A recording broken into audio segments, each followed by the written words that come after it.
Hello नमस्कार दोस्तों, मैं हूं अभिषेक चौहान और आप सभी का स्वागत है आइकॉनिक स्टडीज़ के इस यूट्यूब चैनल पर। तो प्यारे साथियों, आज की इस क्लास में हम कवर करने वाले हैं हाई लेवल के जीके क्वेश्चन और आंसर को, जो कि आपके आने वाले सभी एग्ज़ाम के लिए बहुत ज़्यादा महत्वपूर्ण साबित रहेगा। मेरे प्यारे साथियों, मेरी आपसे रिक्वेस्ट है कि आप लोग इस वीडियो को बिल्कुल भी स्किप ना करें, क्योंकि दोस्तों यहाँ पर सिर्फ आपको वही क्वेश्चन देखने को मिलेंगे जो कि आपके एग्ज़ाम में बन सकते हैं। ठीक है ना। तो शुरुआत करते हैं दोस्तों हम आज के हमारे पहले और बेहद ही शानदार क्वेश्चन के साथ में। तो प्यारे साथियों, आज का पहला क्वेश्चन दिया है आप लोगों की स्क्रीन पर। पृथ्वी की सतह की सबसे ऊपरी परत को कहते हैं।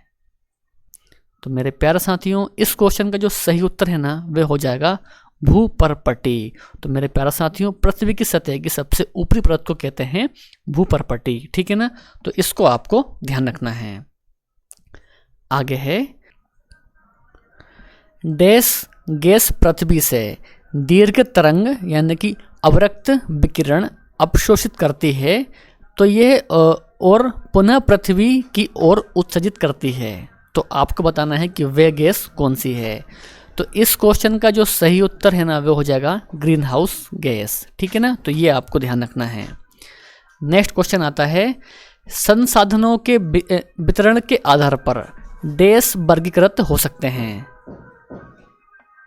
इस क्वेश्चन का जो सही उत्तर है दोस्तों वह हो जाएगा सर्वव्यापक संसाधन से। ठीक है ना। तो इसको आपको ध्यान रखना है।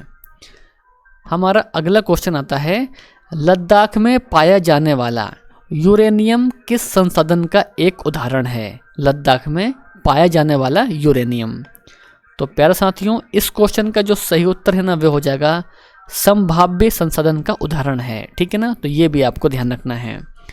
इसके अलावा यदि आपको इनमें से किसी भी क्वेश्चन का आंसर पता है तो नीचे कमेंट करके आपको उस क्वेश्चन का भी आंसर करते हुए जाना है। पांचवा क्वेश्चन दोस्तों आता है कि भारतीय राज्य सिक्किम किस देशों के साथ अपनी सीमा को साझा नहीं करता है। सही उत्तर इस क्वेश्चन का हो जाएगा दोस्तों बांग्लादेश के साथ में सिक्किम अपनी सीमा को साझा नहीं करता है। ठीक है ना। तो इस क्वेश्चन का सही उत्तर रहेगा ऑप्शन नंबर बी। आगे बढ़ेंगे। निम्नलिखित में से भारत का कौन सा पड़ोसी देश अफीम का सर्वाधिक उत्पादक है, यानी कि अफीम का सर्वाधिक उत्पादन करता है। तो मेरे प्यारे साथियों, वह है अफगानिस्तान।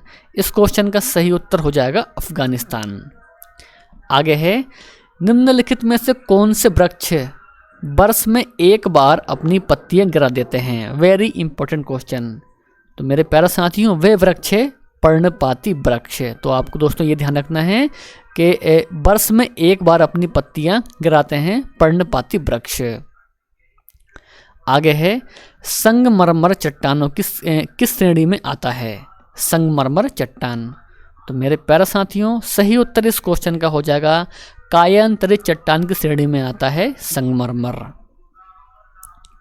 चलिए आगे है, निम्नलिखित में से सूर्य तथा पृथ्वी से विकिरित ऊष्मा के अवशोषण के लिए सबसे आवश्यक क्या है। तो मेरे प्यारे साथियों, सबसे आवश्यक है कार्बन डाइऑक्साइड। राइट आंसर इस क्वेश्चन का रहेगा कार्बन डाइऑक्साइड, यानी कि ऑप्शन नंबर ए। चलिए तो आगे बढ़ेंगे। चीन सागर में आने वाले उष्णकटिबंधीय चक्रवात का क्या नाम है। चीन सागर में आने वाले उष्णकटिबंधीय चक्रवात का नाम क्या है। सही उत्तर इस क्वेश्चन का हो जाएगा टाइफून। ठीक है ना। आगे है, अपने किस पड़ोसी देश के साथ भारत का काला पानी क्षेत्र विवाद है। तो प्यारे साथियों, भारत का काला पानी क्षेत्र विवाद है नेपाल के साथ। सही उत्तर इस क्वेश्चन का रहेगा ऑप्शन नंबर ए नेपाल। आगे है, निम्नलिखित में से किस देश में से अमेजन नदी बहती है। तो मेरे प्यारे साथियों, इन चार ऑप्शन में से ब्राज़ील से बहती है अमेजन नदी। सही उत्तर इस क्वेश्चन का रहेगा ऑप्शन नंबर सी। आगे है, सह्याद्री पर्वत श्रृंखला का अन्य नाम क्या है। वेरी इंपॉर्टेंट क्वेश्चन दोस्तों। तो यहाँ पर आपको ध्यान रखना है दोस्तों कि पश्चिमी घाट है सह्याद्री पर्वत श्रृंखला का अन्य नाम, यानी कि दूसरा नाम। नेक्स्ट है, निम्नलिखित में से कौन सा धातु पृथ्वी की भूपर्पटी में सबसे प्रचुर मात्रा में पाया जाता है? तो मेरे प्यारे साथियों, वे धातु है एल्यूमिनियम। सही उत्तर इस क्वेश्चन का रहेगा एल्यूमिनियम। मेरे प्यारे साथियों, ये सभी क्वेश्चंस बिल्कुल आप लोगों के एग्जाम के लेवल के हैं, तो मेरी आपसे रिक्वेस्ट है कि आप लोग इस वीडियो को बिल्कुल भी स्किप ना करें। एल्यूमिनियम तथा आयरन ऑक्साइड की अत्यधिक मात्रा वाली मृदा यानी कि मिट्टी को डैश भी कहते हैं। सही उत्तर दोस्तों इस क्वेश्चन का हो जाएगा पेडल्फर मृदा यानी कि पेडल्फर मिट्टी भी कहते हैं एल्यूमिनियम और आयरन ऑक्साइड की अत्यधिक मात्रा वाली मिट्टी को। अगला क्वेश्चन आता है कि हिमालय पर्वत श्रृंखला किस प्रकार की पर्वत श्रेणी में आता है? हिमालय पर्वत। तो मेरे प्यारे साथियों, इस क्वेश्चन का सही उत्तर हो जाएगा बलित पर्वत की श्रेणी में आता है हिमालय पर्वत। आगे है, डोलड्रम दबाव क्षेत्र निम्नलिखित में से किन दो अक्षांशों के मध्य में स्थित है? बिल्कुल दोस्तों, बहुत ही बढ़िया क्वेश्चन है। तो इस क्वेश्चन का दोस्तों सही उत्तर हो जाएगा 5 डिग्री उत्तर और 5 डिग्री दक्षिण में है। ठीक है ना। सही उत्तर इस क्वेश्चन का रहेगा ऑप्शन नंबर ए। नेक्स्ट है, निम्नलिखित में से कौन से ग्रह को पृथ्वी का जुड़वा भी कहा जाता है? तो राइट आंसर इस क्वेश्चन का हो जाएगा शुक्र ग्रह। तो दोस्तों, शुक्र ग्रह को कहा जाता है पृथ्वी का जुड़वा ग्रह, तो ये भी आपको ध्यान रखना है।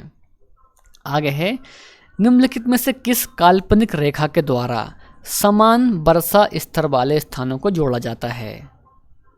तो मेरे प्यारे साथियों, वे काल्पनिक रेखा है समवर्षा रेखाएं। तो मेरे प्यारे साथियों, इसके द्वारा समान वर्षा स्तर वाले स्थानों को जोड़ा जाता है। दो अक्षांश रेखाओं के बीच की दूरी लगभग होती है, यानी कि कितनी होती है? 2 अक्षांश रेखाओं के बीच की दूरी।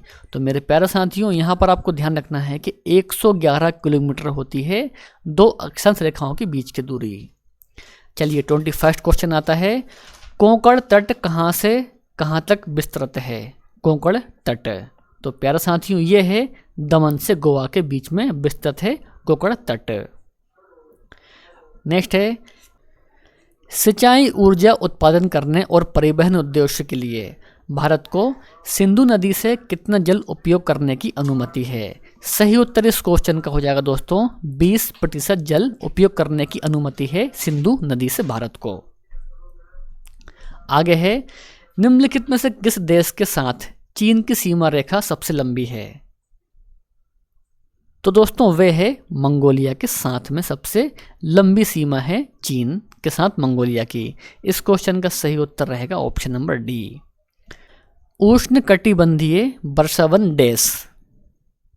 सही उत्तर दोस्तों इस क्वेश्चन का हो जाएगा उष्णकटिबंधीय वर्षावन में प्रचुर मात्रा में वर्षा होती है। ठीक है ना। इस क्वेश्चन का सही उत्तर रहेगा ऑप्शन नंबर डी। 25 क्वेश्चन दोस्तों आता है हमारा, एक ग्रह की अपने कक्ष में सूर्य से न्यूनतम दूरी को क्या कहा जाता है? न्यूनतम यानी कि कम दूरी को क्या कहा जाता है? तो प्यारे साथियों, कम दूरी को कहा जाता है उपसौर, और यदि आपसे पूछे अधिक दूरी को क्या कहा जाता है, तो प्यारे साथियों वहाँ पर आपका आंसर रहेगा अपसौर। लेकिन हमारे इस क्वेश्चन का जो सही उत्तर है ना, वो हो जाएगा उपसौर, यानी कि ऑप्शन नंबर ए इस क्वेश्चन का सही उत्तर हो जाएगा। अगला क्वेश्चन आता है, इंदिरा पॉइंट का अन्य नाम डैश है। तो मेरे प्यारे साथियों, यहाँ पर आपको ध्यान रखना है कि इंदिरा पॉइंट के अन्य नाम हैं पार्सन पॉइंट, लाहीचिंग और पिगमेलियन पॉइंट, यानी कि सभी विकल्प सही हैं, यानी कि ऑप्शन नंबर डी इस क्वेश्चन का सही उत्तर हो जाएगा, सभी विकल्प सही हैं। नेक्स्ट है, बेद्दा निम्नलिखित में से किस देश की जनजाति है? बेद्दा। तो मेरे प्यारे साथियों, ये है श्रीलंका की जनजाति है बेद्दा। आगे है, किशन गंगा परियोजना भारत तथा देश के बीच विवाद का मुख्य कारण है। किशन गंगा परियोजना।